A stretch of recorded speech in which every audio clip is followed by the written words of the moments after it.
میرا اللہ کہتا ہے کہ میرا بندہ میں تیری ماں سے 70 گنا کا مطلب سدہ 70 نہیں ہوتا، لا محدود درجے میرا پیار ہے۔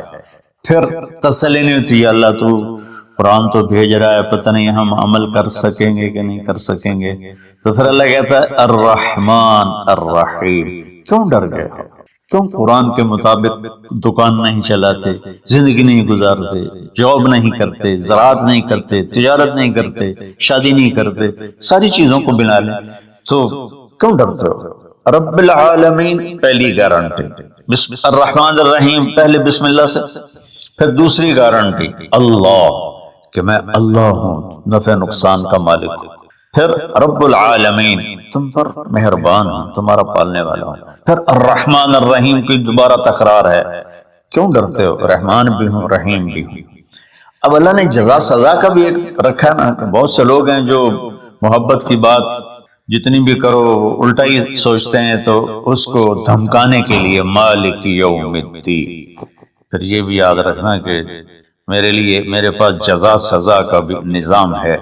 اس کو اللہ تعالیٰ اتنے خوبصورت انداز میں بیان کرتا ہے کہ ہم تو چونکہ عرب نہیں ہیں، لیکن عربی کچھ پڑھی تھوڑی بہت، اللہ نے اس کا ذوق بھی دیا، تو ابھی ساری بات ہو رہی کہ وہ ایسا ہے، وہ ایسا ہے، وہ ایسا ہے، لیکن آگے ہے ایاک نعبد و ایاک نستعین، اللہ تیری ہی بندگی کرتے ہیں، تجھی سے مدد مانگتے ہیں۔ تو ایک دم جیسے اللہ سامنے آ گیا، الحمدللہ رب العالمین الرحمن الرحیم، ان الفاظ نے اس طرح کر دیا جیسے اللہ میرے سامنے آ گیا ہے، جیسے کأنک تراہ، جیسے اللہ میرے سامنے آ گیا تو میں کہتا ہوں ایاک نعبد، یا اللہ میں تیری ہی بندگی کرتا ہوں، و ایاک نستعین، یا اللہ میں صرف تجھے پکارتا ہوں مدد کے لیے، میں کسی اور کو نہیں پکارتا۔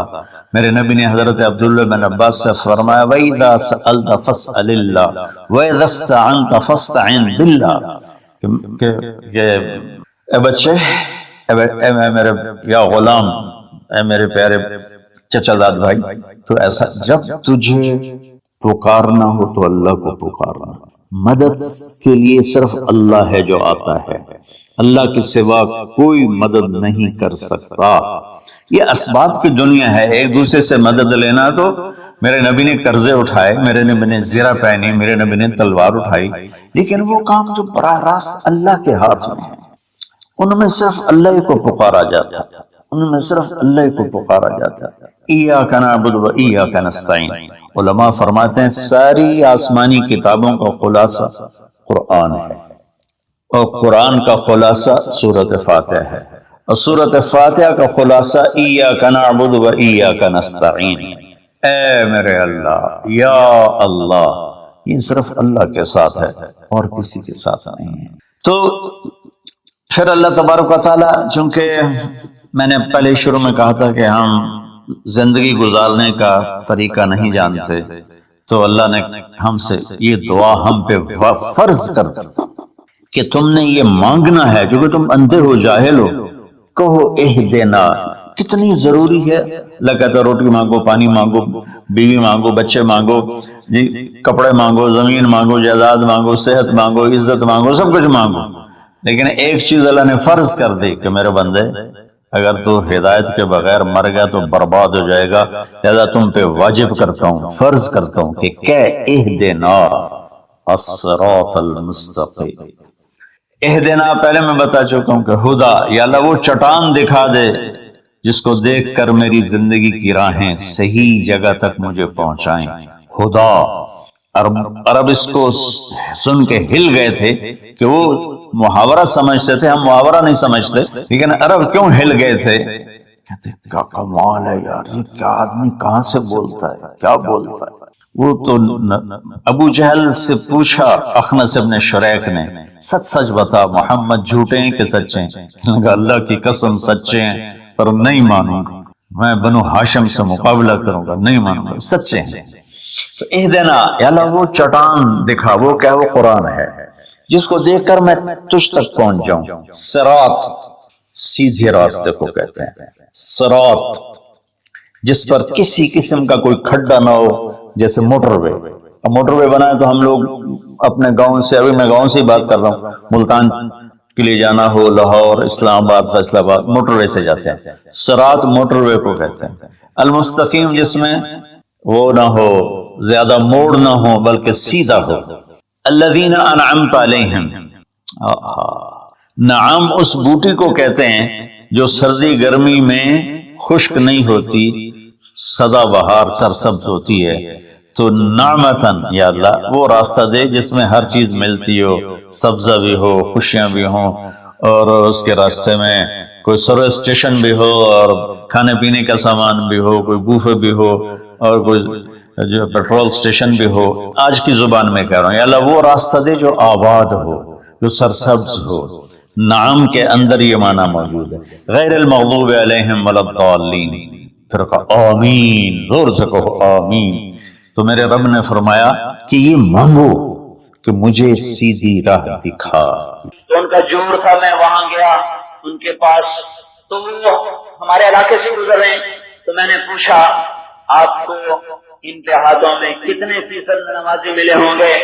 تو انہوں نے کہا جی اگر سارے سفر کو جمع کریں تو مشکل سے 2% نماز.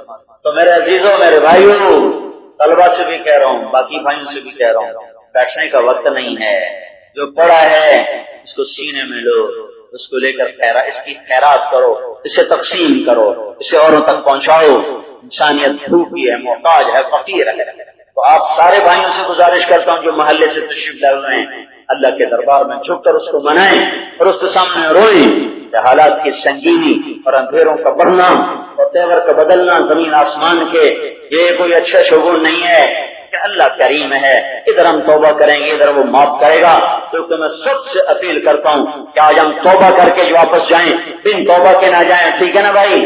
توبہ کر دو، ایک دفعہ کہو یا اللہ میری توبہ، پھر کہو یا اللہ میری توبہ، پھر کہو یا اللہ میری توبہ. اللہ تعالیٰ پہ صدقے جاؤں کیونکہ اللہ اثر سے پاک ذات ہے. ساری زندگی گناہوں میں گزر کر ایک دفعہ کہہ دے یا اللہ میری توبہ، تو اللہ سارے معاف کر دیتا ہے. تو اب میں سب سے گزارش کرتا ہوں کہ ایک تو اپنی میں نے بھی آپ کے ساتھ توبہ کی دعا کرو، اللہ مجھے کوئی پکی توبہ نصیب فرمائے، آپ کو بھی اللہ پکی توبہ نصیب فرمائے، اور اللہ دن بدن ہمارا ہر پل اس کے تعلق میں آگے بڑھنے کا ذریعہ ہو، اور ساری امت اللہ کی طرف رجوع کرے، اللہ کے رسول کی طرف رجوع کرے، تاکہ اللہ کے ناراضگی دور ہو اور ہدایت کی ہوا چلے. تھک گئی انسانیت، تھک گئی انسانیت. آئے لٹے ہوئے قافلے کیا تباہی اور بربادی دیکھیں گے. بچھڑا ہوا مسافر کیا وحشتیں محسوس کرے گا.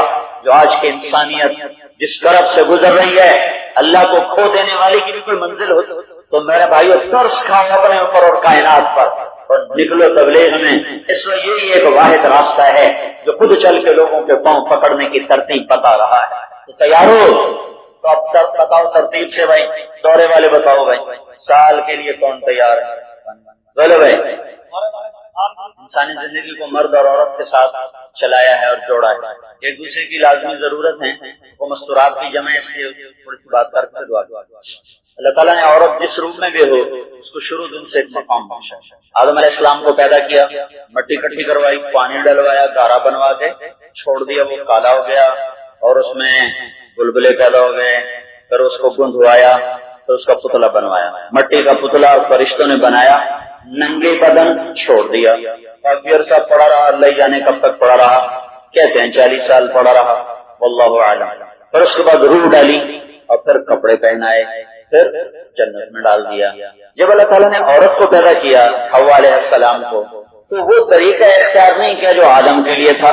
مجھے آپ کو سوچو، اگر اللہ تعالیٰ دونوں کی مٹی اکٹھی جمع کراتا، دونوں کے پتلے بنا کے چھوڑ دیتا، تو اللہ بے نہاد اور فرشتے ویسے ہی روحانی مخلوق، نورانی مخلوق، انہیں عورت سے کیا غرض اور مرد سے کیا غرض؟ چاہے وہ سچا لچا مرد ہو یا عورت ننگا، تو انہیں کیا فرق پڑتا ہے؟ تو مٹی کا پتلا بنانے سے کیا فرق پڑتا تھا؟ اللہ اماں ہوا کا بھی پتلا بنا دیتا اور آدم کا تو بنایا تھا، ساتھ ہوا کا بھی بنا دیتا اور لٹا دیتا اور پڑا رہتا. پھر اللہ دونوں میں روح ڈالتا، پھر دونوں میں اللہ تبارک و تعالیٰ دونوں کو کپڑے پہناتا، پھر جنت میں ڈالتا. اللہ نے انتظار کروایا. بڑی چیز سے نہیں، انتظار کروایا. آپ کو سند کے لیے کتنا انتظار کرنا پڑتا ہے؟ 8 سال نہیں؟ تو بڑی چیز دینے کے لیے تھوڑی طلب پیدا کی جاتی. تو آدم علیہ السلام جنت تو ہے پر ہیں اداس، ادھورے ہیں، لگتا ہے جیسے زندگی ادھوری ہے، نامکمل ہے. تو ایک عرصہ اکیلے رکھ کے انتظار پیدا کیا، آنے والی کی عظمت لاشعور میں بٹھائی، عورت کی عظمت کو لاشعور میں بٹھایا. دوسرا کام کیا کیا، پہلے دن سے اللہ نے عورت کو پردے میں پیدا کیا. اور کیسے پیدا کیا اللہ کے سوا کوئی نہیں جانتا. کب پیدا کیا، کیسے پیدا کیا، کیا ترکیب تھی، کیا ترتیب تھی، اللہ کے سوا کوئی نہیں جانتا. فرشتوں سے بھی چھپا ہوا. آدم سوئے ہوئے، آنکھ کھلی تو الٹے ہاتھ ایک عورت بیٹھی ہوئی پورے لباس میں. پہلے دن سے اللہ نے عورت کو پردے میں رکھا، پردے میں پیدا کیا، عزت کے ساتھ پیدا کیا، عزت سے انتظار کروا کے دیا، انتظار کروا کے دیا، طلب پیدا کر کے دیا، اور اپنی زندگی میں خلا محسوس کروایا، پھر اس کو پر کروایا، اور پھر مکمل لباس میں پیدا کیا. اور الٹی طرف سے پیدا کیا جدھر دل ہوتا ہے. یہ اشارہ تھا اس بات کی طرف کہ عورت جس روپ میں ہوگی اس کا مقام دل کے قریب ہوگا، دل سے دور نہیں. تو جس عورت کو اللہ تعالیٰ پہلے دن پردوں میں رکھے، بنانے والے نے ترتیب ایسی بنائی کہ پردہ رہے، پردہ. 1792 میں ایک عورت کے دماغ میں شیطان نے ایک اسکیم اٹھائی اس کے دماغ میں.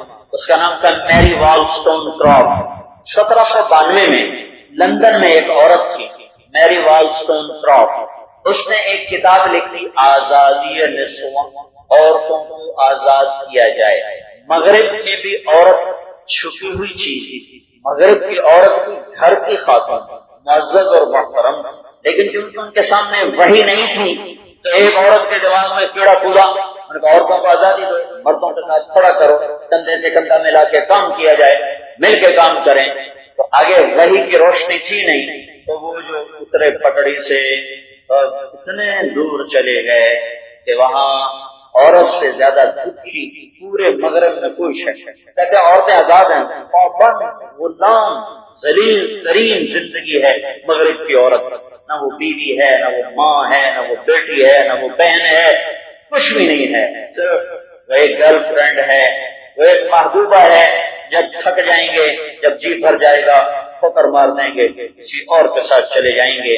وہ ساری زندگی آسرے ڈھونڈتے ڈھونڈتے اس کی زندگی کی شام ہو گئی. اسی انگلینڈ میں 1998 میں ایک سروے ہوا اور عورتوں سے انٹرویو کیے گئے کہ تم گھریلو خاتون بننا پسند کرتی ہو یا یہی جو ترتیب ہمارے یورپ میں چل رہی ہے. 98% عورتوں نے کہا ہم گھریلو خاتون بننا چاہتی ہیں لیکن ہمیں خاوند نہیں ملتے، ہمیں بوائے فرینڈ ملتے ہیں جو اپنی خواہش پوری کر کے ہمیں ٹیشو پیپر کی طرف پھینکے. اللہ نے ہمیں شریعت دی، علم دیا، وحی کا علم دیا، اور ایک زندہ کتاب کے ساتھ ایک زندگی منتقل آئی. صدیوں بعد قرن، نسل بعد نسل، پوری ایک زندگی ہمارے پاس آئی. ماں کے لیے الگ مقام، بیوی کے لیے الگ، بہن کے لیے الگ، مرد عورت میں فاصلہ. مغرب کی تہذیب نے ہمیں پکڑا ہے اور ہماری بھی اوپر کی نسل اور دنیا دار طبقہ اس میں بہتا چلا جا رہا ہے. لیکن ابھی بھی ہم بہت بڑی خیر میں ہیں اور وہ بہت بڑی ہلاکت کا سامان بن چکے ہیں.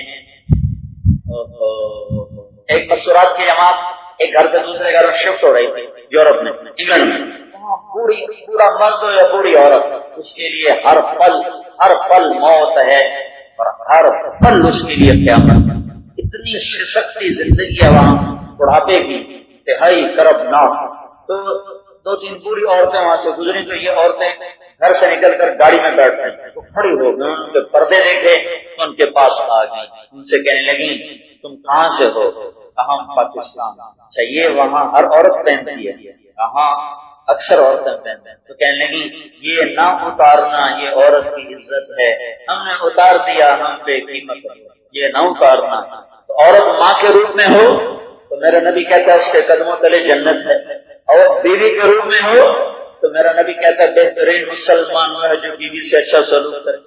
بیٹی کے روپ میں ہو تو میرا نبی کہتا ہے ایک بیٹی کی شادی کر دے جنت میں میرا ساتھی بن جائے. 10 بیٹوں کی شادی کرے جنت کا وعدہ کوئی نہیں، اجر ہے جنت کا وعدہ کوئی نہیں. ایک بیٹی کی شادی کرے جنت کا وعدہ. بیٹی نہ ہو بہن ہو تو میرے نبی نے کہا جس کو اللہ نے 2 بہنیں دی اور اس نے ان پر ہاتھ رکھا باپ کی طرح، کا حق بھی دیا، ان کی شادی کی، ان کا شادی کے بعد بھی ہر ہوا لیتا رہا تو اس پہ جنت واجب ہے۔ ہر وہ عورت کی جگہ گھر ہے، مرد کی جگہ باہر ہے۔ اور قیامت کے دن اللہ تعالیٰ سب سے پہلے جو عمل تولے گا وہ مرد کا بیوی بچوں سے سلوک تولے گا کہ بیوی بچوں سے کیا سلوک کرتا ہے۔ اور زبان کا میٹھا بول یہ کسی بھی گھر کو آباد کرنے کا سب سے بڑا سرمایہ ہے، اور زبان کا کڑوا بول یہ کسی بھی گھر کو برباد کرنے کا سب سے بڑا زہر ہے۔ گھروں کی بربادی بھوک سے نہیں ہوتی، فقر و فاقے سے نہیں ہوتی، وہ گھر اجڑتے ہیں جہاں اخلاق بگڑ جاتے ہیں، وہ گھر اجڑتے ہیں جہاں زبانیں تیز ہو جاتی ہیں، وہ گھر اجڑتے ہیں جو غیبت کا اڈا بن جاتا ہے۔ تو ان مستورات سے گزارش ہے کہ اپنا مقام پہچانیں، ہر روپ میں اللہ کے ہاں معزز اور محترم ہیں۔ اللہ کے نبی نے میں نے ابھی آپ کو بتانا کہ سب سے پہلے جنت میں کہا میں جاؤں گا، سب سے پہلے میں جاؤں گا، میرے بعد میری امت، پھر سارے نبیوں کی باری آئے گی۔ لیکن آپ نے کہا میں جنت میں جاؤں گا تو ایک عورت میرے سے آگے ہو کر مجھ سے آگے نکل جائے گی، دائیں طرف سے ہو کر آگے نکل جائے گی، تو میں اس سے کہوں گا تو کون ہے جو مجھ سے بھی آگے جا رہی ہے؟ تو کہے گی یا رسول اللہ میں وہ ہوں جو جوانی میں بیوہ ہو گئی اور بچوں کی تربیت کی خاطر دوسری شادی نہیں، ساری خواہشوں کو اپنے سینے میں ہی دفن کر دیا اور اسے قبرستان بنا دیا۔ تو وہ اس قربانی پر میرا آپ کا نبی کہہ رہا ہے مجھ سے بھی آگے جنت میں جا رہا ہے۔ تجھے مستورات سے گزارش ہے اپنا مقام پہچانے، اپنے اللہ کے تعلق اپنے اندر پیدا کرے، اپنی اولاد میں پیدا کرے، آپ کے اندر کی کیفیت آپ کی اولاد میں منتقل ہو، آپ کے اندر کے احساسات و جذبات آگے اولاد میں منتقل ہوں۔ ماں بیدار ہو تو اولاد کی بیدار ہے، ماں ان سو جائے تو اولادیں کہاں جائیں گی؟ پہلی تربیت کی جگہ ہے ہی ماں، پہلا سبق ملتا ہی ماں سے ہے۔ اسماعیل علیہ السلام کو چھری برداشت کرنے پر ابراہیم نے تو تیار نہیں کیا۔ ابراہیم علیہ السلام اور بیٹی کی تو ملاقات ہی کوئی نہیں ہے، پیدائش میں پیدا ہوئے تو چھوڑ کے چلے گئے، بیچ میں ایک دفعہ آئے اور بیٹھے بیٹھے واپس چلے گئے اور پھر ذبح کرنے آئے۔ تو اسماعیل کی تربیت میں خلیل اللہ کا ہاتھ نہیں ہے، اسماعیل کی تربیت میں اس کی ماں کا ہاتھ۔ یا ابت فعل، خوشی کا یا ابت کا لفظ اظہار خوشی ہے، یہ خوشی کا اظہار ہو رہا ہے کہ ابا کر، رکتا کیوں ہے؟ تو ان ساری مستورات سے گزارش اللہ سے مانگیں کہ اللہ سب سلیقہ دے، طریقہ دے، کیونکہ گھر میں دین کا آنا مشروط ہے، عورت میں دین کے ساتھ، اس میں دین ہوگا تو اس کے گھر میں دین آئے۔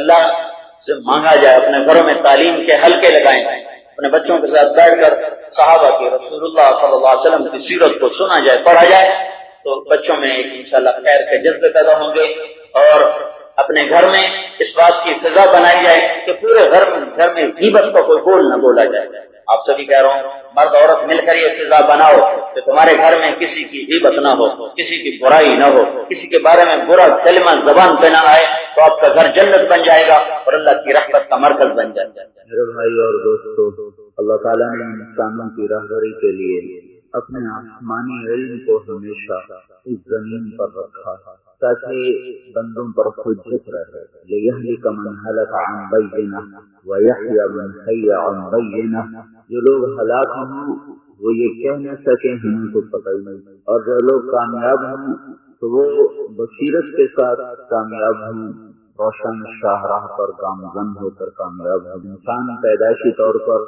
لا علم پیدا ہوتا ہے، واللہ اخرجکم من بطون امہاتکم لا تعلمون شیئا، اللہ نے تمہیں ماں کے پیٹ سے نکالا، تم کچھ بھی نہیں جانتے۔ انسان کے علاوہ باقی ساری مخلوق وہ تعلیم یافتہ پیدا ہوتی، وہ چیونٹی ہو یا وہ ہاتھی ہو، تعلیم یافتہ ہے۔ چیونٹی راستہ چلتی ہے، کبھی آپ نے دیکھا کہ انسانوں کی طرح بے ہنگم جا رہے ہیں، ادھر سے موٹر سائیکل آ جاتا ہے، ادھر سے ٹانگا آ جاتا ہے، ادھر سے رکشا آ جاتا ہے، روز چکر ہے، اور چیونٹی آنکھ بھی کوئی نہیں اور تین لائن میں جا رہی ہے۔ یہ علم اس نے ٹریفک کا کہاں سے سیکھا ہے؟ انسان عقل مند اور پڑھنے پڑھانے کے لاکھوں انداز، طریقے سڑک بے ہنگم ٹریفک ہے، اور آگے بھاگنے کی دوڑ میں روز حادثات۔ کیونکہ اندھیرے میں چلے اجالے میں چلے، اس کے لیے تو اندھیرا اجالا برابر ہے، لائن میں چلتی ہے، کبھی ادھر ادھر نہیں ہوتی۔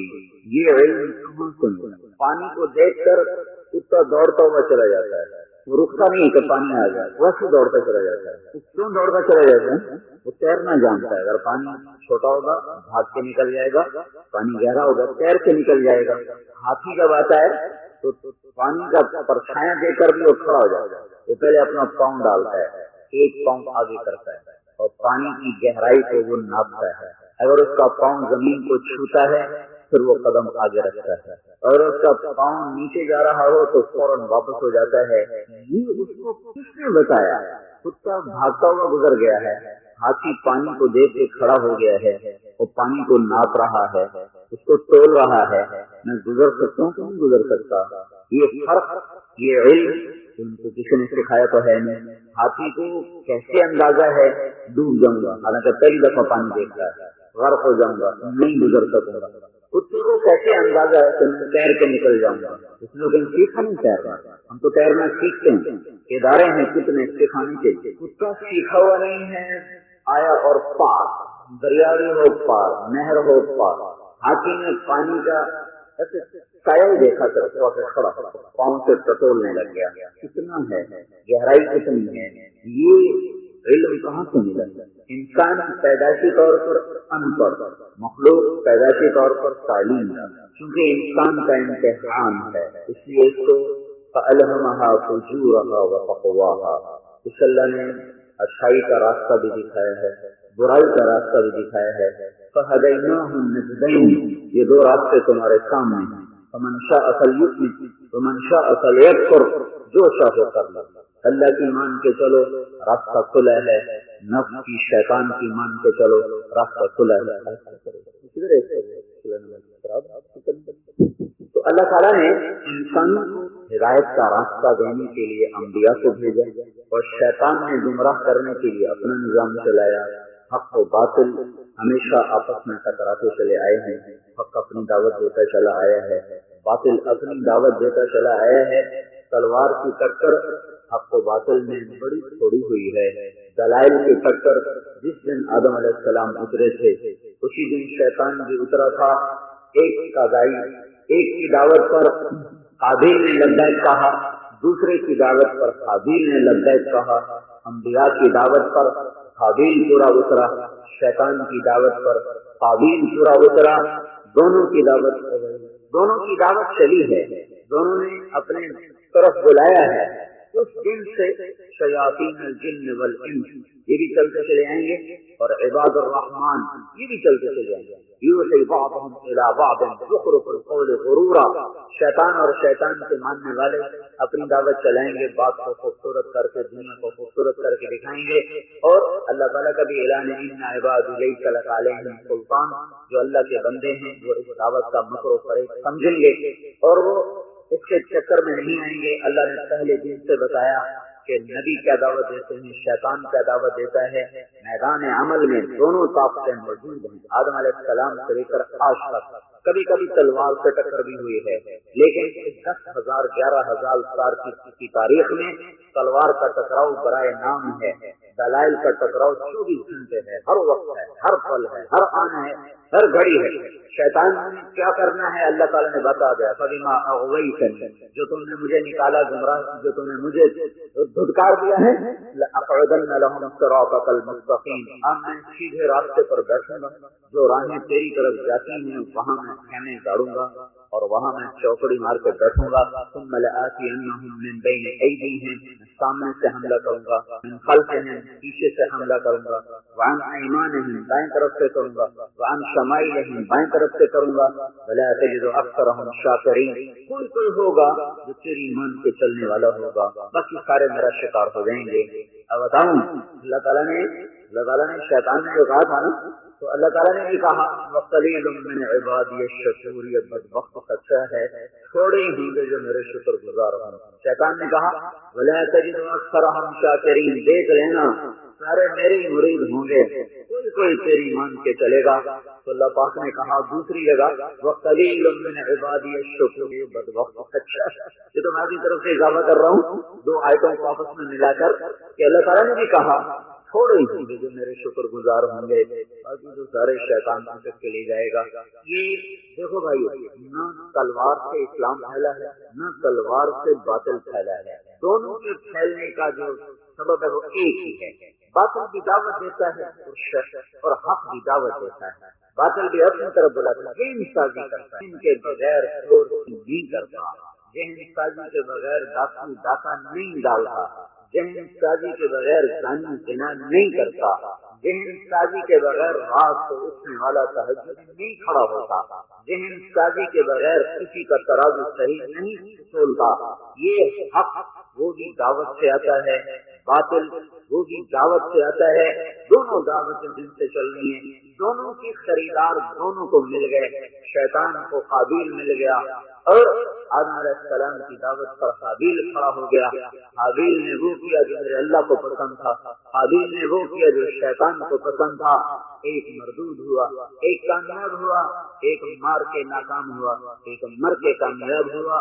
ایک اپنا تذکرہ خیر سے زندہ کر گیا، دوسرا اپنا تذکرہ شر کے ساتھ زندہ کر گیا.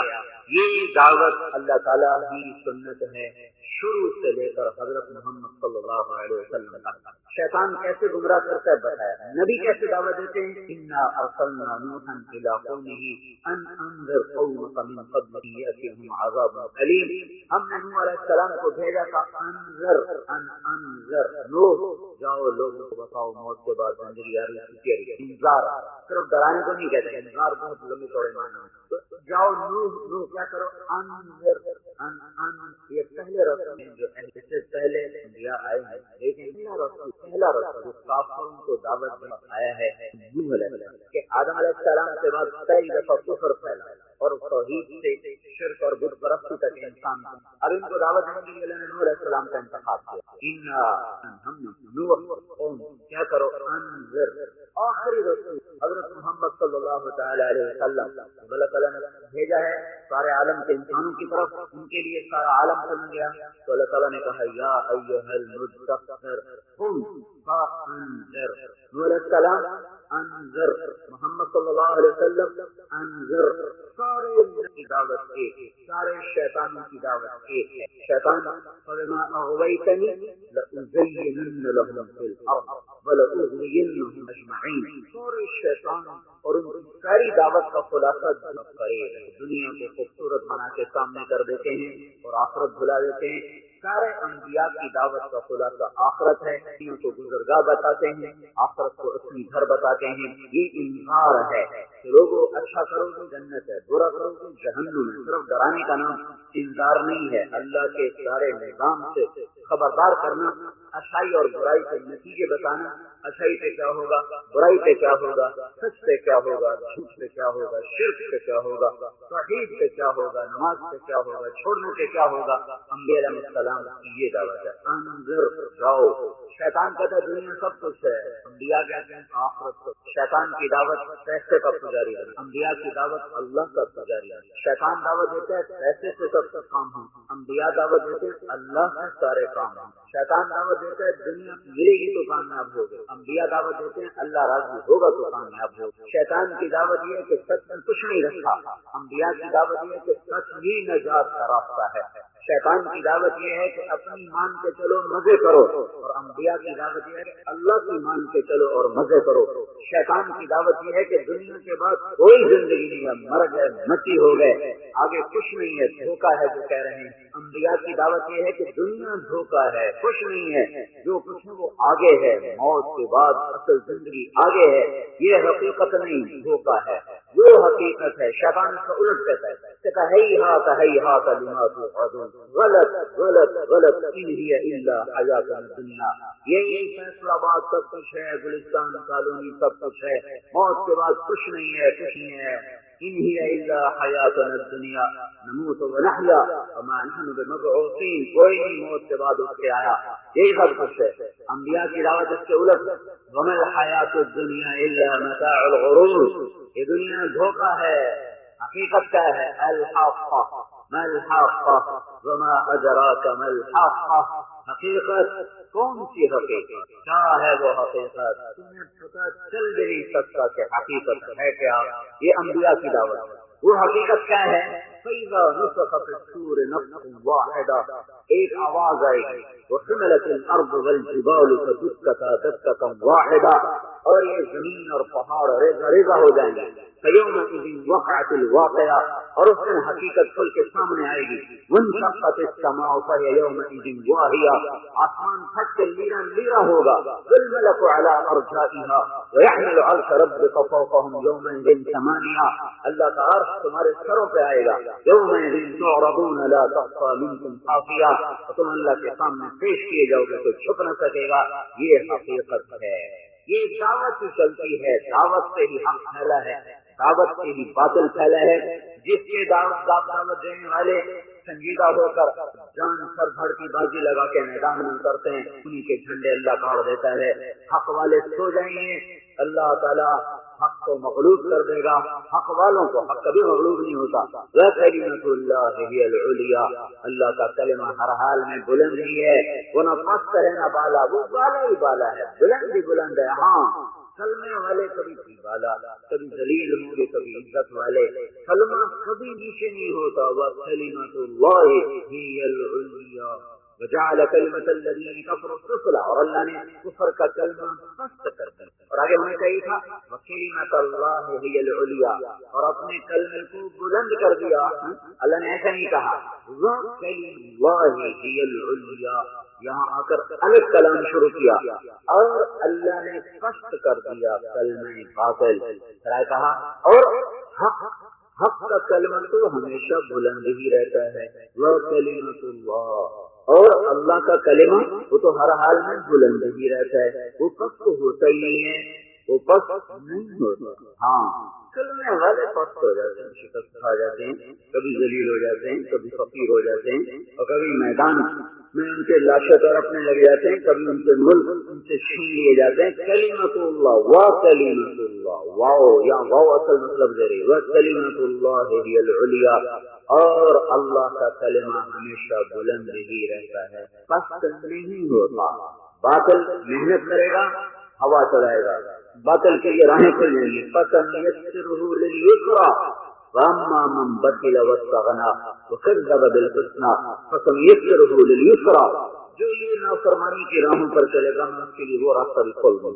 تو بھائیو یہ دو طاقتیں چل رہی ہیں. آخری داعی حضرت محمد صلی اللہ تعالی علیہ وسلم دنیا میں آئے، سب سے فقیر، ولد یتیما، یتیم پیدا ہوئے، عاش فقیرا، فقر کی زندگی گزاری، مات مسکینا، مسکین بن کے دنیا سے رخصت ہوئے. اور آپ کی زرہ ایک یہودی کے پاس رہن رکھی ہوئی تھی، چھڑا نہیں سکے اور موت آ گئی. کچھ جو لیے تھے، جو تھوڑے سے جو لیے تھے اور زرہ رکھوائی کہ جب جو واپس کروں گا زرہ دے. وہ جو دینے کی استطاعت پیدا ہو سکی اور آپ اسی طرح دنیا سے تشریف لے گئے. جس رات کی صبح آپ اللہ کے پاس جانے والے ہیں، اس رات حضرت عائشہ کے گھر میں تیل نہیں تھا، چراغ میں جلائیں گے. تیل ایک پڑوسی عورت سے ادھار مار کر، انصاری عورت سے تیل ادھار مار کر لائی تھی. اس مسکنت کے ساتھ دنیا سے رخصت، اور سارا عالم، سارے انسان، سارے زمانے، جن انس بحر بر، امریکہ، افریقہ، یورپ، آسٹریلیا کا سب، قل یا ایھا الناس انی رسول اللہ الیکم جمیعا، کہہ دو دنیا کے انسانوں میں تم سب کا رسول. ان دعووں کو سن کر تو قریش نے کہا لولا نزل هذا القرآن على رجل من القريتين عظیم. اتنے بڑے بڑے دعوے کرتا ہے، کھانے کو روٹی نہیں ہے، اتنے بڑے دعوے تھے تو یہ تو کسی بڑے سردار کو نبوت ملتی. مکے کا کوئی بڑا مالدار ہوتا، طائف کا کوئی بڑا مالدار ہوتا، وہ یہ کام کرتا اور کہتا میں سارے عالم کا نبی ہوں. ما لهذا الرسول يأكل الطعام ويمشي في الأسواق، یہ تو وہ رسول ہے کہ بازار میں سودا خریدنے خود جا رہا ہے، بازار میں خرید و فروخت کرنے خود جا رہا ہے، عام انسانوں کی طرح زندگی گزار رہا ہے. یہ اس کے دعوے کیسے دعوے ہیں کہ میں سارے عالم، سارے انسانوں کے لیے دنیا اور آخرت کی عزت لے کر آیا ہوں. یا ابا سفیان جئتکم بکرامت الدنیا والآخرہ، ابو سفیان کو یہ کہنا، ابو سفیان دنیا اور آخرت کی عزت لایا، پر خود کیا حال ہے؟ روٹی نہیں کھانی. ما امثال آل محمد قفۃ من شعیر ولا صفۃ من دقیق.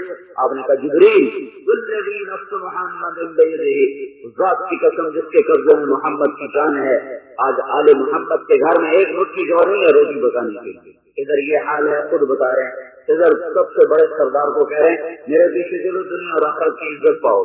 تو اس پر ان کا یہ اشکال ہوا، یہ خود تو عزت والا ہے نہیں ظاہر کے لحاظ سے، تو ہمیں کہتا ہے میرے کسی کو عزت ملے گی، لولا نزل هذا القرآن على رجل من القريتين عظيم، کسی بڑے سردار پر یہ قرآن اترتا تو ہم کہتے ٹھیک ہے اس کے پیچھے چل کر عزت پائیں گے.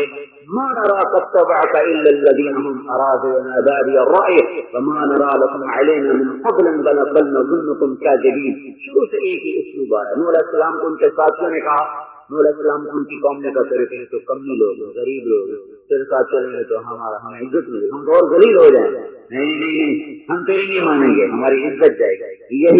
یہی قریش مکہ کہہ رہے ہیں لولا نزل هذا القرآن على رجل من القريتين عظيم ما لهذا الرسول يأكل الطعام ويمشي في الأسواق. یہی آپ کو کہا جا رہا ہے. تو بھائیو سارا عالم سارے انسان ان کے لیے آپ دعوت لے کر آئے ہیں، پیغام حق لے کر آئے ہیں. جب حق کی دعوت چلی اللہ تعالیٰ نے حق کو زندہ کیا، لوگوں کے دلوں میں اسلام اترتا چلا گیا. پتھر پکار اٹھے کہ ہمارا زمانہ چلا گیا، پتھروں سے آوازیں آنے لگی کہ ہمارا زمانہ چلا گیا ہے اور آخری نبی کا زمانہ آ گیا ہے. اور اللہ تعالیٰ نے ایک ہوا چلائی، ہوا جس سے انسانیت کے دل اسلام کی طرف پھرتے چلے گئے. اس کے پیچھے دعوت، اس کے پیچھے عمل کی طاقت تھی، اس کے پیچھے دعوت کی طاقت تھی. جہاں کوئی ٹکراؤ ہوتا تھا وہاں تلوار چلتی، جو راستہ ہی نہیں دیکھتے ہیں آگے جانے کا ان کے لیے تلوار استعمال ہوتی تھی. لیکن سلوک کی تفسیر تلوار سے نہیں ہوئی. سمرقند فتح ہوا ولید بن عبد الملک کے زمانے. اس وقت مسلمانوں کے لشکر کی قیادت کر رہے تھے قتادہ بن مسلم باہلی رحمۃ اللہ علیہ. تو عمر بن عبد العزیز اس کے بعد خلیفہ بنے ہیں. تو اس کے بیچ میں تو 2 سال کا زمانہ سلیمان کا بھی ہے اور ولید کی خلافت کے وقت میں آ کر سمرقند فتح ہوا ہے. اس نے 10 سال حکومت کی تو 5 برس کی ہیں، 7 8 کوئی 8-10 برس ہو چکے ہیں. سمرقند پہ قبضہ ہے، مسلمانوں سے حکومت ہے. سمرقند والوں کو خبر ملی کہ ایک خلیفہ مسلمانوں کا جو بنا ہے اب وہ بڑا عادل ہے اور بڑا نیک ہے، بڑا اللہ سے ڈرنے والا ہے. تو ان کا وفد آ گیا دمشق میں. آجی آپ کے لشکر نے ہمیں فتح کیا اور ہمیں دعوت نہیں دی، اس میں آپ کیا حکم، آپ کا کیا حکم ہے؟ وہ فرمانے لگے مجھے تحقیق کرنا. جب اس لشکر سے پوچھا گیا تو انہوں نے کہا جی واقعی ہم نے دعوت نہیں، ویسے ہی حملہ کر دیا. تو حکومت قائم ہو چکی ہے، نظام چل رہا ہے. عمر بن عبد العزیز نے رحمۃ اللہ تعالی علیہ نے وہاں کے گورنر کو خط لکھا، جب میرا خط تمہیں ملے تو سب کچھ چھوڑ کے شہر سے نکل جاؤ، جو جس کے ہاتھ میں ہے وہیں چھوڑ دو اور شہر سے نکل جاؤ اور سمرقند والوں کو دوبارہ ایمان کی دعوت دو. اگر وہ مسلمان ہو جائیں تو پھر اپنا نظام حکومت سنبھالو چلاؤ. اگر وہ مسلمان نہیں ہوتے تو تمہارا سب کچھ ان کے حق میں ضبط ہے، پھر ان سے قتال کرو. پھر اس کے بعد جو اللہ فیصلہ کرے گا تو کرے گا. تو یہ خط پہنچا ہے. ایسے واقعات دنیا کی تاریخ میں نہیں ملتے سوائے اسلامی تاریخ میں. یہ خط پہنچا ہے، گورنر نے پڑھا ہے، اس نے ایک حکم دیا سارے مسلمان کوئی تجارت کر رہا ہے، کوئی زراعت کر رہا ہے، کوئی گھر بنا چکا ہے، کوئی دکان بنا چکا ہے، کوئی شادی کر چکا ہے، کوئی حکومتی عہدے پر قائم ہے، جو کچھ تھا وہیں چھوڑا اور شہر سے باہر ہے. اور پھر ان کو کہا ندعوکم الی اللہ اسلموا تسلموا، کہا ہم تمہیں ایمان کی دعوت دیتے. ان کا اسلمنا، ہم ایمان لے آئے، ہمیں یقین ہے تمہارا دین سچا ہے، کوئی حکومت نہیں چھوڑتا. تمہارا حکومت چھوڑ کے چلے جانا اس بات کی نشانی ہے کہ تمہارے پاس سچائی ہے اور تم سچے دین پر ہو. سارا سمرقند اسلام لے کر آیا ہے. تلوار چلی تو وہ مخالف ہو گئے، دعوت چلی تو سر جھکا. تو بھائیو اللہ تعالیٰ نے حضرت محمد صلی اللہ تعالی علیہ وسلم کو سارے عالم کے انسانوں کے لیے پیغام حق پہنچانے والا بنا کر بھیجا. کچھ بھی نہیں دیا اور خوشخبری ہم نے کیا سنائی.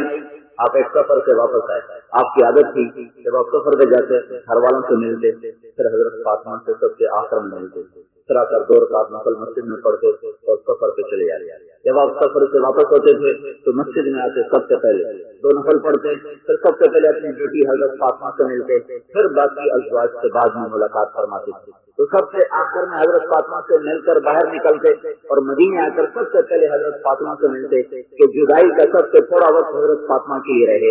اتنی محبت کی آپ اپنی بیٹی کی. تو وہ سفر سے واپس آئے تو انہوں نے دیکھا تو آپ کے سینے لگ کر رونے لگی، آپ کا ماتھا چوما اور رونے لگی. تو آپ نے فرمایا ما یبکی کی یا فاطمہ، کیوں روتی ہو فاطمہ؟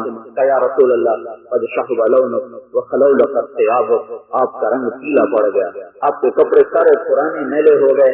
تو آپ نے فرمایا لا تبکی یا فاطمہ، مت رو اے فاطمہ، فإن الله بعث أباك بأمر لا يبقى على ظهر الأرض بيت وبر ولا مدر ولا شعر إلا أدخله الله فيه عزا أو ظلا ويبلغ هذا الأمر من حيث يبلغ الليل أو قال من حيث يبلغ الليل والنهار.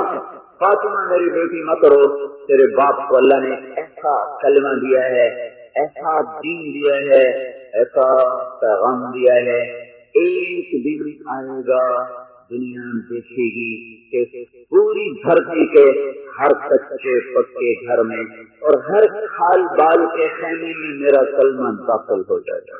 کیسی عجیب بات ہے.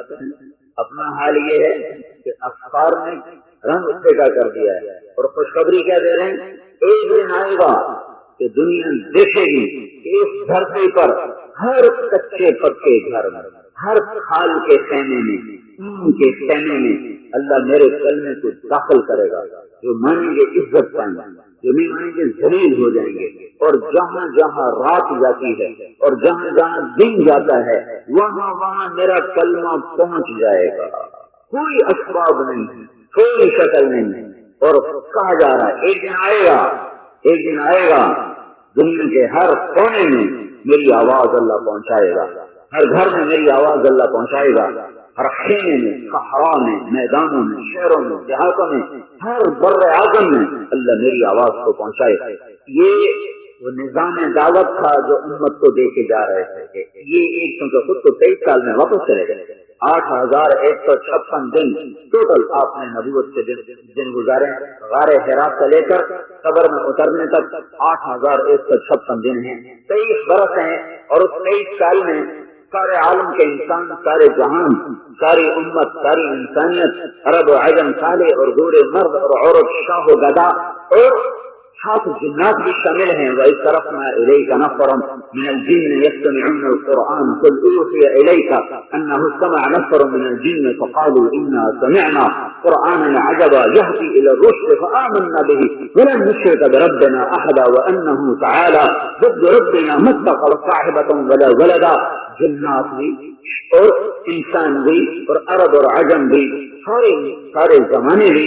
تو آپ تو نوح علیہ السلام کی عمر لے کر آتے، لشکر ذوالقرنین لے کر آتے، ملک سلیمان لے کر آتے، اور آج تک آپ خود پیغام کو پھیلا رہے ہوتے. آپ لوگ، ہم لوگ سارے صحابی بن جاتے. اللہ پاک ہیں 63 سال اور 4 دن، یہ آپ کی قمری عمر ہے چاند کے لحاظ، چاند کے لحاظ. انگریزی کے لحاظ سے تو 61 برس بنتے ہیں. 61 برس کے اوپر 50 دن زیادہ ہیں. انگریزی لحاظ سے 2 سال اور اس میں سے کم ہو رہے ہیں. اور کہہ رہے ہیں قُلْ يَا أَيُّهَا النَّاسُ إِنِّي رَسُولُ اللَّهِ إِلَيْكُمْ جَمِيعًا، کہہ دو میں ساری دنیا کے لیے رسول ہوں. اور اللہ تعالیٰ خبر دے رہا ہے تبارک الذی نزل الفرقان علی عبدہ لیکون للعالمین نذیرا. میں نے قرآن کو اتارا ہے تاکہ میرا نبی ساری کائنات نہیں، سارے عالمین، جو عالم شکر، جو ظاہر ہیں، جو باطن ہیں، سب کو میرا پیغام سنا دے، سب تک میری بات کو پہنچا دے. الف لام را کتاب انزلناہ الیک لتخرج الناس من الظلمات الی النور. میں نے تجھ پر کتاب کو اتارا ہے کہ تو ساری دنیا کے انسانوں کو اندھیروں سے. اور ایک دن آئے گا ہر کچے پکے گھر میں، ہر کھال بال کے خیمے میں میرا کلمہ پہنچے گا. کون پہنچائے گا؟ کس کے ذمہ ہے؟ یہ امت پہنچائے گی. فرشتے نہیں آئیں گے، یہ امت پہنچائے گی. یہ امت اس کام کو لے کر چلنے والی بنے گی. یہ اس امت کا اجتماعی ظلم ہے کہ اپنوں کو بھی بھلا دیا، غیروں کو بھی بھلا دیا. کافروں سے بھی نفرت اور جو مسلمان دین سے دور ہیں ان سے بھی نفرت. غلط ہو گیا، کام غلط ہو گیا، افراط و تفریق ہو گیا. کافر کی زندگی سے پیار ہے، کافروں سے نفرت ہے. کافر کی دنیا سے پیار ہے اور کافروں سے نفرت ہے. یہ کام الٹا ہو گیا ہے. کفر سے نفرت کرنی تھی، کافر سے ہمدردی، مسلمان کے گناہ سے نفرت کرنی تھی اور اس کی ذات سے محبت کرنا تھا۔ اس سے محبت واجب اور اس کے گناہ سے نفرت بھی واجب، کافر کے کفر سے نفرت واجب اور کافر کی ذات سے ہمدردی واجب کہ یہ بچ جائے جہنم کی آگ سے۔ حکم بن کیسان یمامہ کے سردار گرفتار ہو کر آئے، آپ نے دعوت دی، انہوں نے انکار کر پھر دعوت دی، پھر انکار کر پھر دعوت دی، پھر انکار کر نہیں مانا۔ حضرت عمر کہنے کہ یا رسول اللہ یہ کلمہ نہیں پڑے گا، آپ مجھے اجازت دیں میں اس کا قصہ ختم کروں۔ جائے جہنم میں داعی اضرب عنقه ويذهب الى امه الهاويه فامه هاويه وما ادراك ما هي نار حاميه۔ یہ آیت ان کے ذہن میں آئی، مجھے اجازت دیں میں اس کا قصہ ختم کروں، جائے ہاویہ میں۔ آپ نے نہیں سنی اور دعوت دیتے رہے، تھوڑی دیر کے بعد وہ مسلمان ہو۔ پھر آپ نے عمر کو دیکھ کر کہا لو اطعت فیک الآن لدخل النار، اگر میری بات مان لیتا تو یہ جہنم میں چلا جاتا۔ تو اس کے کفر سے نفرت، اس کی ذات سے ہمدرد، اسی طرح سے عمر رضی اللہ عنہ کے زمانے میں ایک عرب سردار تھا جبلہ بن ایہم غسانی۔ عرب کا ایک قبیلہ بدبخت نکلا، مسلمان نہیں ہوا، باقی سارا عرب مسلمان ہو گیا۔ ایک عرب قبیلہ بنو غسان یہ نہیں مسلمان، پہلے ہوئے، پھر ان کا سردار مرتد ہوا تو یہ بھی مرتد ہو گئے۔ عمر کے زمانے رضی اللہ تعالیٰ عنہ کے زمانے میں یہ آیا ہے مسلمان ہو کر، پھر مرتد ہوا، بھاگ گیا، قبیلہ بھی بھاگ گیا، پھر شام سے استنبول چلا گیا۔ شاہ روم نے اس کا بڑا استقبال کے اعزاز، اس کو بڑا اکرام سے نوازا۔ حضرت عمر کا ایک وفد آیا اس سے ملنے، تو اس نے کہا تمہارا ایک عرب سردار میرے پاس رہتا ہے، پھر اس سے ملنے چلے گئے۔ تو انہوں نے اس کو دعوت دی، وہ کہنے لگا میرے ایمان لانے کا کیا فائدہ، میں نے تو اتنے بڑے کام کر دیے۔ کہنے کی کوئی بات نہیں، تو نے چھوٹے کام کیے ہیں، تو لہٰذا نے تو نبوت کا دعویٰ کر دیا تھا، اس نے توبہ کر لی اور اس کی توبہ قبول ہوگی، تیری بھی ہو جائے گی۔ وہ کہنے کا میری دو شرطیں ہیں، پھر میں توبہ بھی کرتا ہوں، مسلمان بھی ہوتا ہوں۔ کا کیا؟ کا پہلی شرط ہے عمر مجھے اپنی بیٹی نکاح میں دے، اور دوسرا خلافت میرے نام کر دے تو میں مسلمان ہوتا ہوں۔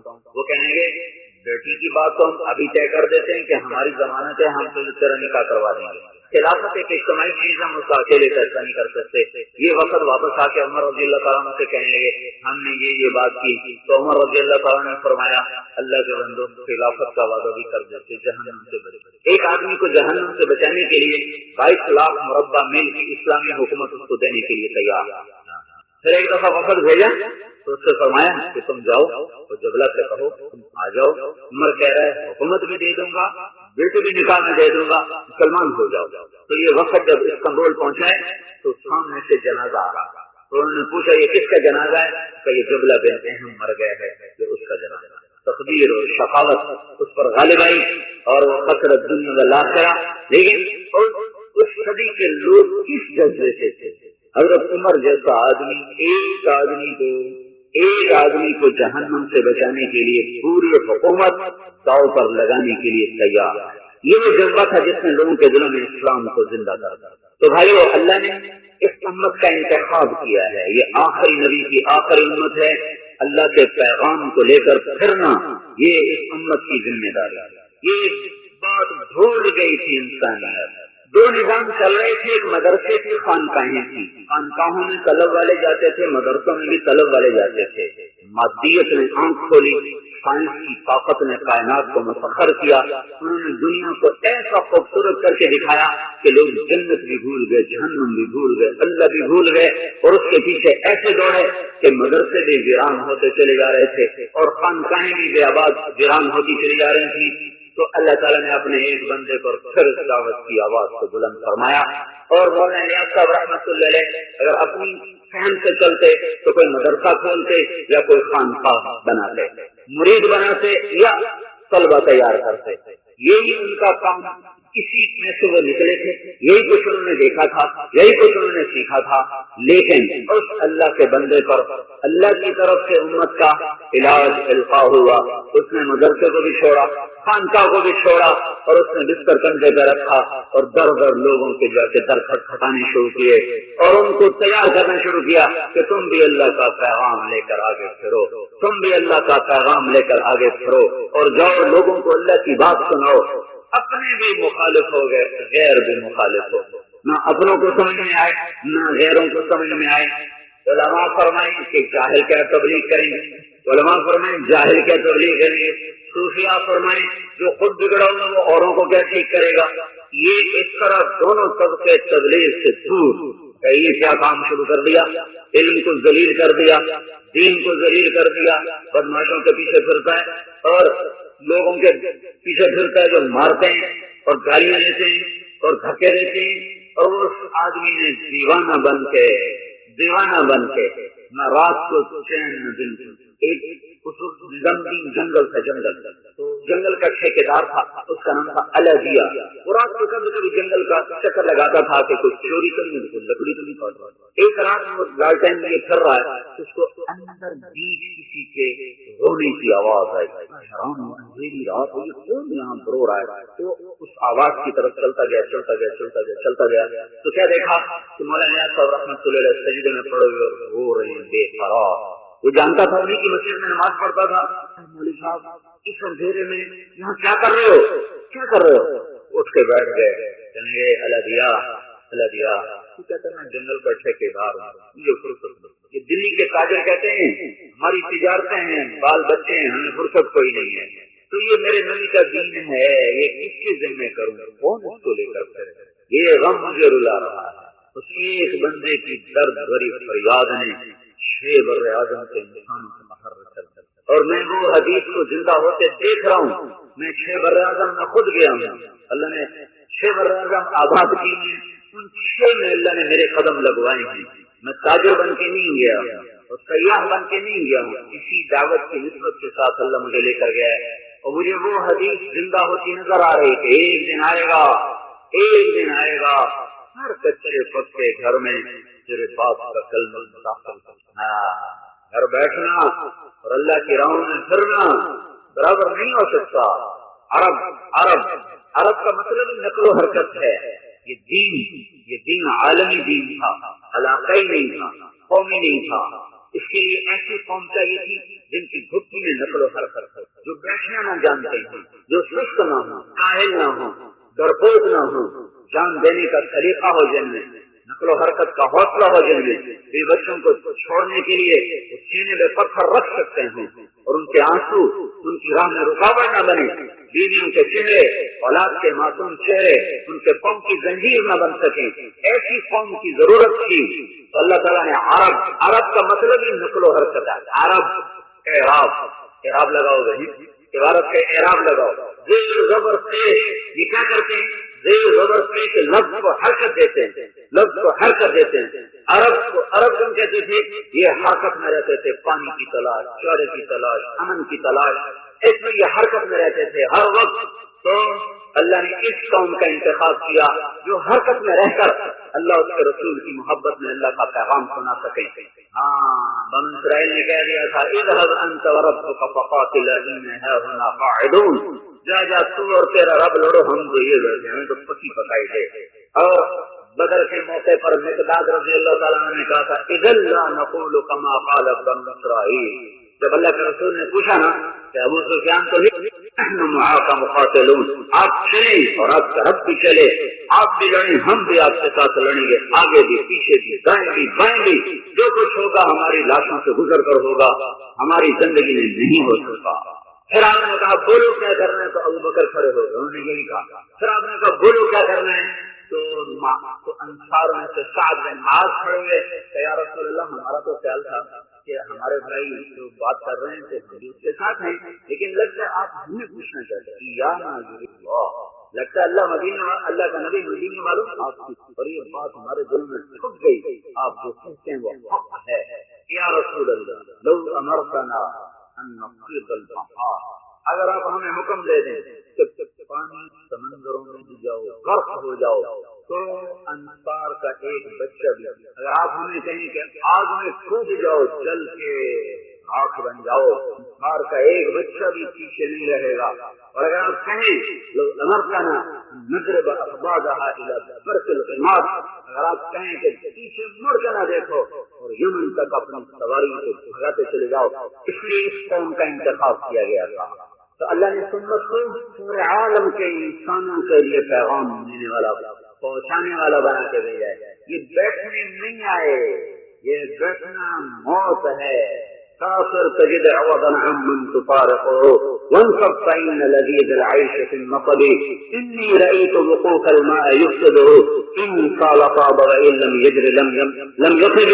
امام شافعی کے ساتھ نے پھرو گے تو زندہ رہو گے, پاک رہو گے, پاک کرو گے, ٹھہر جاؤ گے تو خود بھی گندے ہو جاؤ گے, اوروں کو بھی گندے کر دو. تو ایک آدمی کی آواز تھی اور سارا عوام آواز اپنے پرائے مخالف تھے اور اس کو دیوانے کا بول سمجھ کے ہر کوئی نظر انداز کر رہا تھا. اللہ نے اس دیوانے کے بول کو حقیقت کا روپ بخشا. شبر اعظم نے آواز پہنچی. ابھی میں جبوتی سے واپس آ رہا ہوں, وہاں اجتماع تھا, ہر چیز باہر سے آتی ہے. لوگ 24 گھنٹے میں ایک وقت کھانا کھاتے ہیں. ان کا فقر دیکھو تمہارے کلیجے پھٹ جائیں, ان کی غربت دیکھو تم اپنے آنسو نہ روک سکو, تم سارے گلے شکوے بھول جاؤ. اگر ان کا تم فقر جا کے دیکھ لو, وہ اپنے فقر پر راضی بر رضا ہیں اور ہم اپنے غنا پر بھی شاکی اور شکوہ اور شکایت سے بھرے ہوئے ہیں. ایسا فقر اور اس کے ساتھ ایسا صبر اور ایسا غنا, یہ میرے اللہ کی تقسیم ہے. اس نے محبوب کی امت میں صفات کو بکھیر دیا ہے. کوئی کہیں, کوئی پھول کیسا, کوئی کیسا, کسی کی مہک کیسی, کسی کی کیسی. فقر 24 گھنٹے میں ایک دفعہ کھانے والے لوگ اور آرام و راحت سے دور لوگ, اور وہ بستر اٹھائے ہوئے آ رہے ہیں. 5000 کا مجمع ہے. دنیا کی کوئی تحریک کا میں وہ لوگوں کو اکٹھا کر کے جمع کر کے اپنے پیغام کا ان کو چلانے, اپنے پیغام کا اٹھانے والا اور اپنے کام کا کرنے والا انہیں بنا لے. اس کا مرکز بر صغیر میں ہو اور وہ امریکہ میں جماعتیں چلا رہے, آسٹریلیا میں جماعتیں چلیں, اور یورپ میں جماعتیں چلیں, اور ایشیا میں جماعتیں چلیں, اور مالدار ملکوں میں جماعتیں چلیں, غریب ملکوں میں جماعتیں چلیں. ہم تو ایک ہفتہ گزار کے آ گئے. میں تو ان کو دیکھ کے رو رہا تھا اپنی بے بس کمزوری پر. 3 جماعتیں پاکستان کی, 2 جماعتیں 7 مہینے کے لیے چل رہی تھی, 1 جماعت 1 سال کے لیے پیدل چل رہی تھی. انہیں کھانے کو وہ ملے گا کہ وہ کھا نہیں سکیں گے, وہ سونے کو ایسی جگہ ملے گی وہ سو نہیں سکیں گے. اور انہیں کوئی ایسا نہیں کبھی کہہ رہا ہو کہ ہمیں رہنے والوں, وہاں پاکستان کے لوگ ملے 35-40 دبئی سے وہاں گئے ہوئے تھے کام کرنے کے لیے. دبئی کی کمپنی نے ان کو وہاں بھیج دیا. وہ تو مجبور تھے کہ ان کو نوکری نے وہاں بھیجا ہے, وہ واپس نہیں آ سکتے. ان 3 جماعتوں کی کون سی نوکری ہے, رہنے سے کون سی شیلڈ ملے گی, یا وظیفہ ملے گا, یا پیسہ ملے گا. گھر سے پیسہ, مجھے چھوڑے, اولاد چھوڑی, بیویوں کو چھوڑا, اور وہاں پیدل دھکے کھاتے پھر رہے ہیں. کس چیز نے ان کو اس سطح تک پہنچایا ہے؟ یہ پیدل سفر, کچے پکے گھر اور کھال بال کے خیمے میں پہنچے. اس کے قریب حبشہ کے اندر ایک صحرا ہے جہاں آج سے 2000 سال پرانی زندگی گزاری جا رہی ہے. ان لوگوں کا خیمہ کتنا ہوتا ہے کہ اس میں آدمی بیٹھ سکتا ہے, کھڑا نہیں ہو سکتا. خیمے میں صرف بیٹھنے کی اونچائی ہے, کھڑے ہونے کی گنجائش نہیں. گھسٹ کے اندر جاتے ہیں, گھسٹ کے. ساری زندگی 2 چادروں میں مرد زندگی گزارتے, ایک چادر اوپر ایک چادر نیچے. ساری زندگی احرام ان کا کرتا ہے, احرام ان کا تہمد ہے. ساری زندگی اسی میں وہ چلتے ہیں. وہ سانپ کاٹے یا سوئی چبھے اس کا علاج اپنے سہارا سے کرتے ہیں. وہیں سے ان کا علاج ہے, وہیں پیدا ہوتے ہیں, وہیں مرتے ہیں. جو جہاں مر جاتا ہے اس کو وہیں دفن کر کے پھر وہ آگے چلے جاتے ہیں. جنازہ پڑھنے والا کوئی نہیں ہے. 40 میل دور جا کر, 50 میل دور جا کر کسی گاؤں بستی کے امام کو کہتے ہیں ہمارا باپ مر گیا, اس کی نماز جنازہ غائبانہ پڑھ دو. وہ شافعی مسلک ہے, غائبانہ نماز جنازہ وہ کرتے ہیں, ہوتی ہے. تو مرتا ادھر ہے, 40 میل دور جا کر اس کے جنازے ہوتے تھے, اور آپس میں ہر وقت قتل و غارت. 2 قبیلے ہیں, عفری اور حبشی, ان میں لڑائی ہوتے رہتی. یہ اس کو مارتا ہے, یہ اس کو مارتا ہے, اور ایک مچھلی ان کی غذا ہے. 70 سال زندگی گزارے یا 7 سال زندگی گزارے, مچھلی کھاتا کھاتا پیدا ہوتا ہے اور مچھلی کھاتا کھاتا مر جاتا ہے. اس کے علاوہ نہ وہ کوئی سبزی جانتے ہیں, نہ مرغی جانتے ہیں, نہ میٹھا جانتے ہیں, اور نہ وہ پلاؤ جانتے ہیں. زندگی کے ہر سہولت سے محروم ہیں. جماعتوں نے وہاں پہنچ کر ان کو اللہ کی راہ میں نکال دیا. وہاں سے 5 آدمی اجتماع پر آئے ہوئے تھے, اور وہاں تبلیغ کا کام چلا ہے. وہ اونٹوں پہ 3 دن کے لیے نکلتے ہیں, اونٹوں پہ گشت کرتے ہیں. ان کی لڑائیاں ختم ہو گئی, قتل و غارت ختم ہو گیا, ان کے جھگڑے ختم ہو گئے, ان کے آپس میں محبتیں قائم ہو گئی. ان کے بچے علماء بن رہے, حفاظ بن رہے. ایک ان دیکھا ہے کہ یہ بچہ عالم بن رہا ہے, اور معلوم کے فارغ ہو چکا ہے, اسی صحرا میں رہتا ہے. ایک ان میں بڑا سردار تھا، اس کے پاس گھوڑا بھی ہے، باقیوں کے پاس گھوڑا نہیں، اس کے پاس گھوڑا ہے، یہ گھوڑے پہ گشت کرتا ہے۔ ایک جوڑے کو پتا چلا کہ عورتوں میں بھی تبلیغ کا کام ہوتا ہے، تو وہ میاں بیوی اپنے صحرا سے چلے ہیں اور 40 کلومیٹر مسلسل پیدل چل کے جماعت کے پاس پہنچے ہیں۔ رات دونوں نے راستے میں گزاری ہے، دونوں نے رات راستے میں گزاری ہے۔ 40 کلومیٹر کون ایک دن میں پورا کر سکتا ہے؟ عورت مرد دونوں جنگل میں رات گزاری اور اگلے دن جا کر جماعت کے پاس پہنچے اور ان کے ساتھ انہوں نے وقت لگایا ہے۔ وہ میرے نبی کا فرمان آج زندہ ہوتا ہوا مجھے نظر آ رہا ہے کہ ہر کچے پکے گھر میں اللہ میرے کلمے کو داخل کر دے گا، میری بات داخل ہو جائے گی۔ یہ تبلیغ کا کام نہ ہوتا تو انسان نے کتنی کدھر پہنچ جاتی، اور جو ریلا آیا تھا مادیت کا سب کو بہا کے لے جاتا۔ دعوت زندہ ہوئی، مدرسے بھرنے لگے، پیروں کو مرید ملنے لگے، مدرسے والوں کو سجدہ ملنے لگے، ورنہ کون پوچھتا تھا خانقاہوں کو، کون پوچھتا تھا مدرسوں کو؟ میرے اشتہار لگے ہوتے تھے، ہمارے مدرسے میں داخلہ لیں 200 روپے وظیفہ بھی دیا جائے گا، کتابیں بھی دی جائیں گی، کپڑے بھی دیے جائیں گے، تیل صبر بھی پڑیں گے۔ ہر مدرسے میں جاؤ کہ ہمارے پاس داخلہ کوئی نہیں، جس مدرسے میں جاؤ ہمارے پاس داخلہ کوئی نہیں، ہمارے پاس جگہ ختم ہو گئی، ہمارے پاس ایک دوسرے بچھانے کی جگہ نہیں ہے۔ یہ دعوت کی طاقت ہے جس نے افریقہ سے لے کر امریکہ تک ہر کچے پکے گھر میں اللہ کی بات کو پہنچانا شروع کیا۔ ناروے کے اوپر تختی لگی ہے اینڈ آف دا ورلڈ، 2 پول ہیں، ایک جنوبی ایک شمالی۔ شمال میں وہ انٹارکٹیکا ہے جو آسٹریلیا کے نیچے ہے، وہاں برف ہی برف ہے، اور جنوب میں اور اوپر شمال میں ناروے ہے۔ ناروے کے اوپر پھر وہ اوپر والا نارتھ پول آ جاتا ہے، اس کے اوپر لکھا ہوا اینڈ آف دا ورلڈ، یہاں سے آگے انسان نہیں بچ سکتے۔ اس تختی کے نیچے جماعتوں نے اذانیں دے کر نمازیں پڑھی ہیں، تو آخری کونے تک اذان اور نماز اور تعلیم اور گیس اور دعوت فضا کو اللہ تعالیٰ نے ساری دنیا میں پھیلا دیا ہے۔ جہاں باطل کی دعوت چل رہی وہاں حق کی دعوت بھی چل رہی ہے۔ جب حق اپنی دعوت دینے پر آتا ہے پھر فیصلہ اسی کے حق میں ہمیشہ ہوا ہے۔ دعوت دعوت دعوت یہ ہدایت کا پیغام لے کر ہی آئی ہے۔ جب دعوت چلی اللہ نے لوگوں کو دل پھیر دیے، دیکھو ہم کسی کی ہلاکت نہ چاہتے ہیں نہ متمنی ہیں، ہم سب کے خیر خواہ ہیں، اللہ سب کو ایمان کی دولت دے دے۔ حضرت بلال رضی اللہ عنہ قریش سے کتنی تکلیفیں اٹھائی تھی، کتنے دکھ دیکھے تھے، اور جب فجر کی اذان دینے کے لیے اوپر چھت پہ جا کر بیٹھتے تھے اور سورج اور مشرق کی طرف دیکھتے تھے کہ صبح صادق ہو تو میں اذان دوں، اس انتظار میں بیٹھ کے دعائیں کیا کرتے یا اللہ قریش کو ہدایت دے دے، یا اللہ فلاں کو ہدایت دے دے، فلاں کو ہدایت۔ جنہوں نے دکھ لیے ان کے نام لے لے کر ان کے لیے دعائیں کیا کرتے تھے۔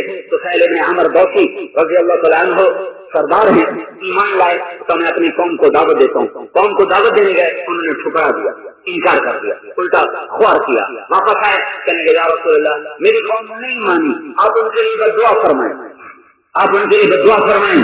تو آپ نے ہاتھ اٹھائے تو لوگوں نے کہا بس اب قبیلہ دوست صفحہ ہستی سے مٹ گیا۔ انہیں کیا خبر کہ کیا کرنے لگے، اللہم اہد دوسا وأت بهم المسلمین اجمعین، یا اللہ تو دوست کو ہدایت دے دے اور سب کو مسلمان بنا کے میرے پاس لے آیا۔